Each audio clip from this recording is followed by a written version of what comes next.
সুপ্রভাত বন্ধুরা, আমার এই নতুন ব্লগে আপনাদের সবাইকে স্বাগতম। এই যে বাগানটা দেখছেন, এটার পরিচর্যা করে আমার অ্যাপার্টমেন্টের সামনে থাকা এক খ্রিস্টান আঙ্কেল আন্টি। আমি দেখি রোজ সকালে উঠে ওনারা প্রত্যেকটা গাছে জল দেন। আমার মা যখন এখানে ছিল তখন আমার মায়ের সাথে আন্টির ভালোই ভাব হয়েছিল। প্রায় ভাঙা ভাঙা হিন্দিতে মায়ের সাথে কথা হতো।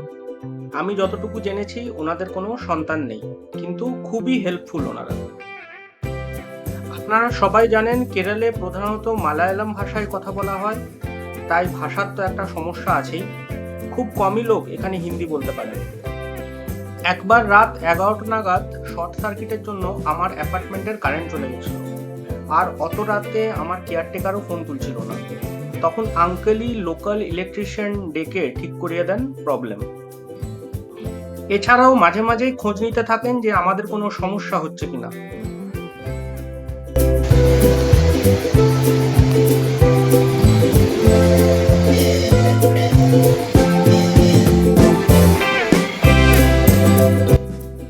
সকালে উঠে আজ প্রথম কাজ ছিল বাইকটাকে ধুতে নিয়ে যাওয়ার।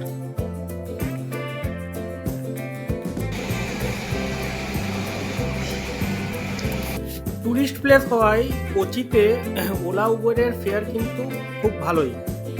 4 থেকে 5 কিলোমিটার যেতে পিক আওয়ারে এরা 250 থেকে 300 টাকা পর্যন্ত চার্জ করতে পারে। তাই ট্রান্সপোর্টের জন্য আমার ভরসাই হচ্ছে এই বাইকটা।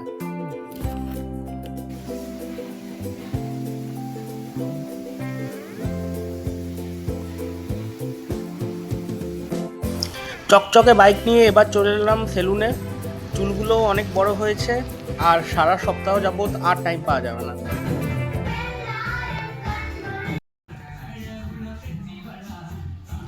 আমি যবে থেকে কোচিতে এসেছি এই সেলুনটাতেই আমি আসি। সেলুনটা একটু নিরিবিলি জায়গায়, বেশি ভিড় ভাড়াক্কা হয় না, আর লোকটা হিন্দি বোঝে।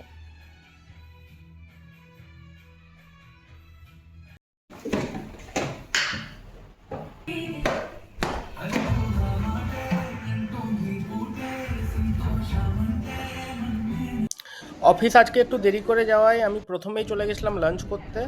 লাঞ্চে আজকে ছিল ভেজ থালি।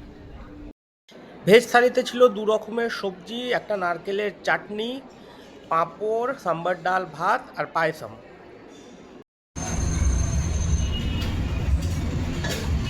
অফিসের কাজ শেষে ফেরার পথে রাস্তার একটা দোকান থেকে সিঙ্গাড়া চাটনি অর্ডার দিলাম।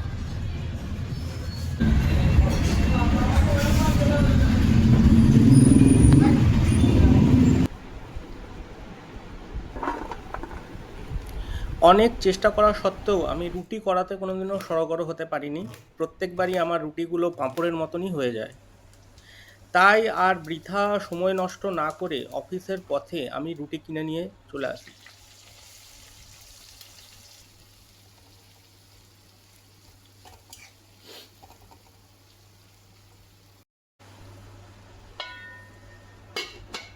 সবজি আমি মোটামুটি করে নিতে পারি। যেমন আজকে করেছিলাম ভেন্ডি ভুজিয়া।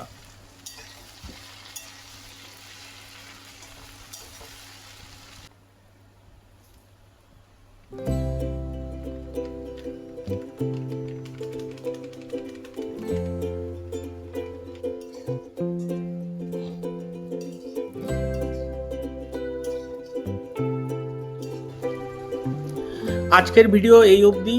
যদি ভালো লেগে থাকে তো অবশ্যই লাইক, শেয়ার এবং সাবস্ক্রাইব করবেন।